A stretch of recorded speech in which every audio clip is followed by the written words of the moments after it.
നമസ്കാരം. ധനുമാസം ആരംഭിച്ചിരിക്കുകയാണ്.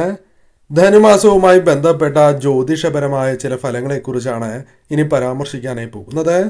ധനുമാസവുമായി ബന്ധപ്പെട്ട് നോക്കുമ്പോൾ ധനുമാസം ഭാഗ്യം കൂടുതലായും തുണയ്ക്കുന്ന ചില നക്ഷത്രക്കാരുണ്ട്. ഭാഗ്യാനുഭവങ്ങളാണ് ഇവർക്ക് വർദ്ധിക്കുക. അത് ചെയ്യുന്ന പ്രവൃത്തികളാണ് എങ്കിലും പറയുന്നതായ കാര്യങ്ങളിലാണ് എങ്കിൽ പോലും ഭാഗ്യം ഇവർക്ക് അനുകൂലമായി തീരുന്ന സാഹചര്യം, അത് ധനനേട്ടങ്ങളിലേക്ക് ഇവരെ നയിക്കാം. അകപ്പെട്ടിരിക്കുന്നതായ പല പ്രശ്നങ്ങൾക്കും പരിഹാരം കണ്ടെത്തുക, അത്തരം പ്രശ്നങ്ങളെ തരണം ചെയ്യുവാൻ സാധിക്കുക, ശത്രുക്കളുമായി ബന്ധപ്പെട്ട ദോഷകരമായ ഫലങ്ങളെ തരണം ചെയ്യാൻ പോലും സാധിക്കും. തൊഴിൽ ഭാഗ്യം അപ്രതീക്ഷിതമായി ഇവർക്ക് നേടിയെടുക്കുവാൻ സാധിക്കും. ഓം നമഃ ശിവായ എന്ന് കമന്റ് ബോക്സിൽ രേഖപ്പെടുത്തൂ.